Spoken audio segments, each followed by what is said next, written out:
Welcome and be inspired with Dominic. Didn't see you there. Just fetching some dinner. Best before... Oh, okay. This has been best before my kids were born. So I assume by now it has formed a civilization of its own.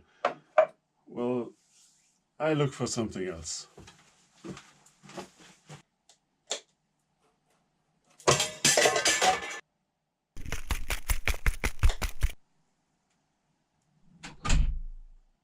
Wait, what? Ah! The question for this video is, can we do it? Always good to start with a bad pun. I have a can here. I have many cans because I'm a hoarder, but that's not the subject of this video. The idea is to have something come out of here. So the first step is, what do you do when you're in a tight space and need to get out? Well,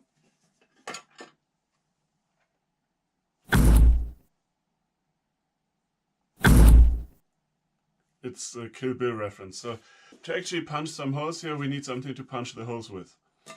Problem is, punch a hole through a wall, it'll go outward. So if there's something in here, which very well might be, the hole will look the part. To do that, we need to push something from the inside out. A punch, basically. One that I'll turn on the lathe. And this one will go through the starter hole, pushed from the inside, and then we need some kind of mold. It'll be obvious once you see it, so let's get on with it.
I like how it turns out.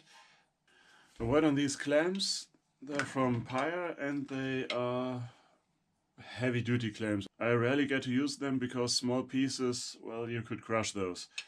But in this case they work fine. Also the bar is good for reaching in there.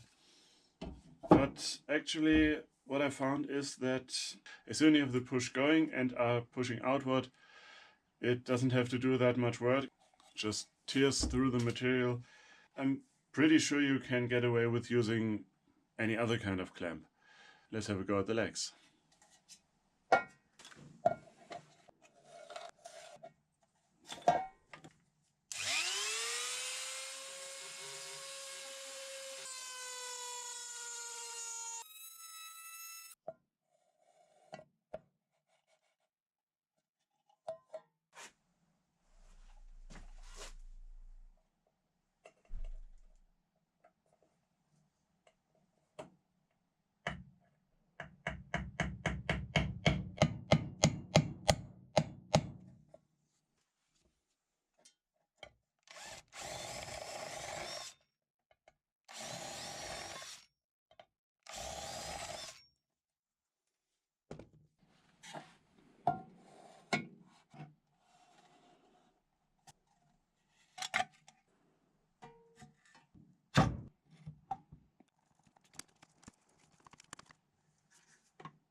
One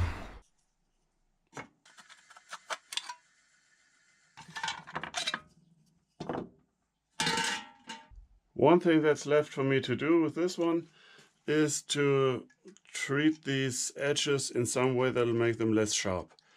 Not that bad, and I don't expect anyone to actually handle these once they're done. They're more of an artistic expression, but nevertheless they are still sharp and have points, so I'll probably bend them outward more and try a sanding attachment on my rotary tool.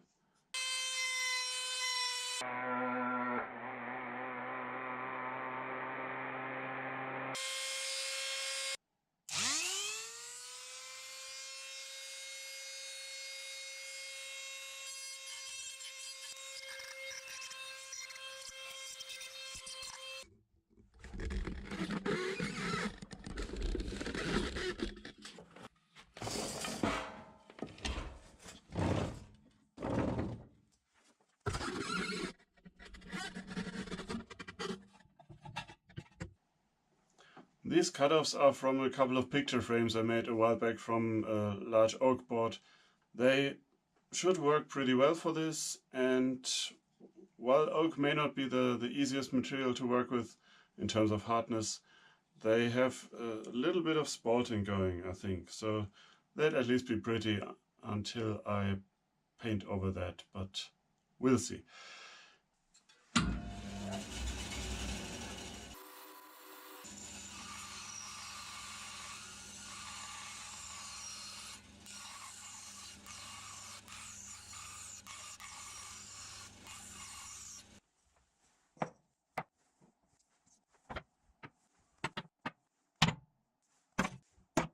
The intention is to shape them on the bell sander. And to hold them there, I first thought about using a piece of wire.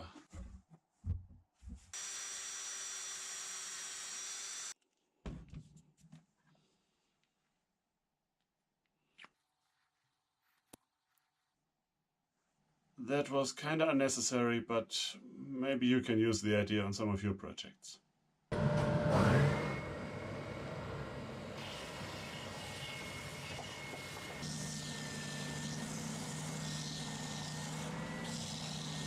I've probably mentioned this neat trick before in passing, and I'll do so again in passing. You can use old garden shoes or clogs to clean up your sandpaper.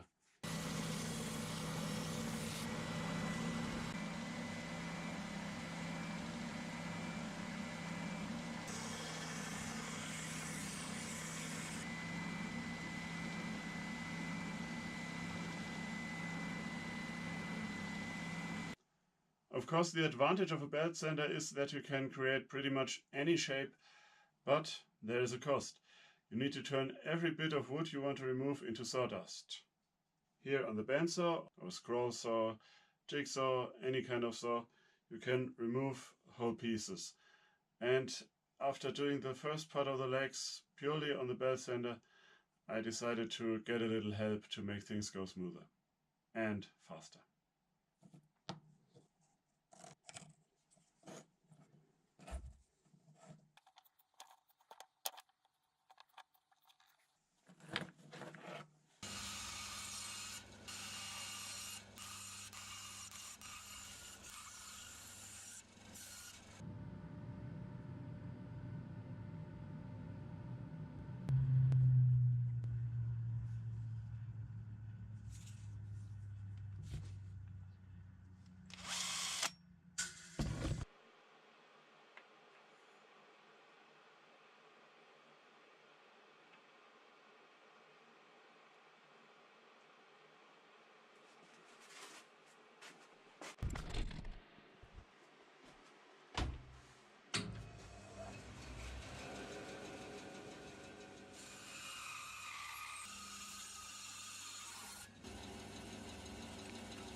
Now the pieces are basically finished. I'm pretty happy with how these claws turned out, and the decision to give this thing claws was made pretty much right there on the belt sander.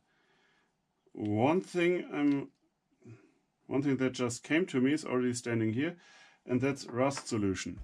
If you haven't heard of this, it's basically steel wool dissolved in vinegar. This stuff darkens wood, and oak is really susceptible to it, as far as I know, because it has a high contents of tannins. You can actually soak your wood in black tea to make the effect stronger, but it won't be necessary. So here we have a cutoff. Would someone in the audience please look at it and tell me that it's a solid piece of oak? And no, you're fine? Okay. Experiment's sake, I'll take a skewer, dip it in there, and then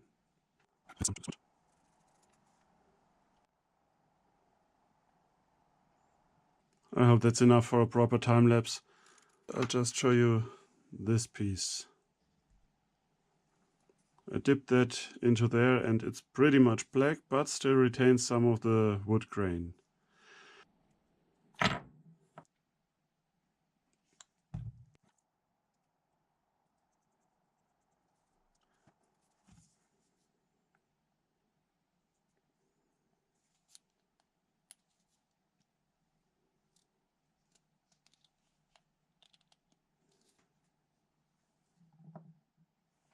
I don't see any decent way to clamp these, so I just hope that the pressure inside this hole will be enough.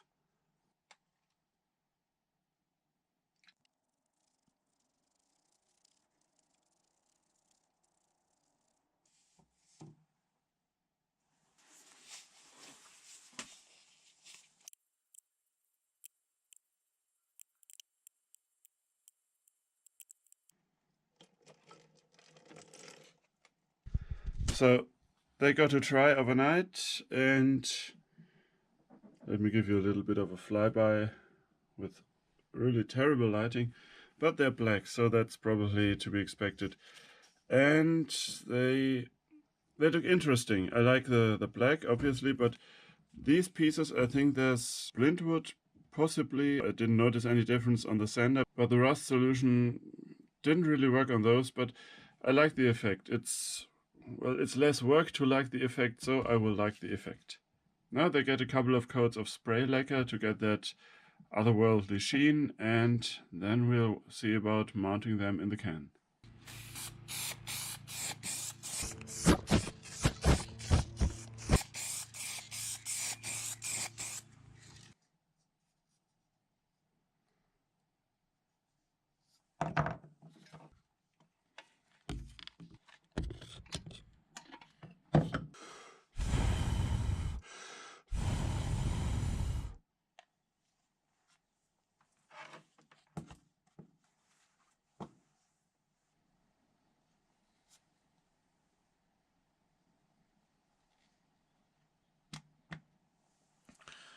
There's just one thing missing.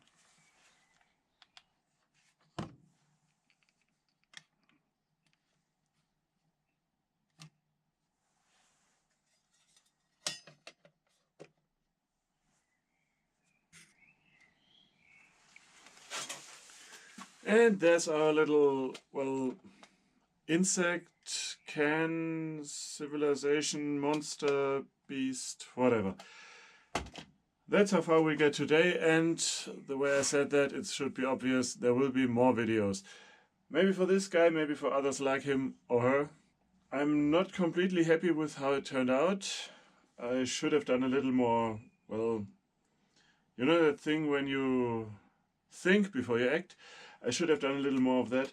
The legs should have gone more facing outward and the arms a little more inward. Well, that's how art is made, or at least that's what I'm telling myself. I hope you enjoyed watching this and managed to find the odd inspiration for you. If you did, I'd appreciate if you shared this video, it'll help me out a lot. And also subscribe to my channel and ring the bell so you get notified by new uploads. Because I finished this video and uploaded it just to keep to my schedule. And I wanted to get this one done so I could take care of the other ideas that are swirling around in my head. Thank you for watching, and as always, remember to be inspired. Aren't you a cutie? Also, there's a video on how to make these googly eyes. So that least the outtakes.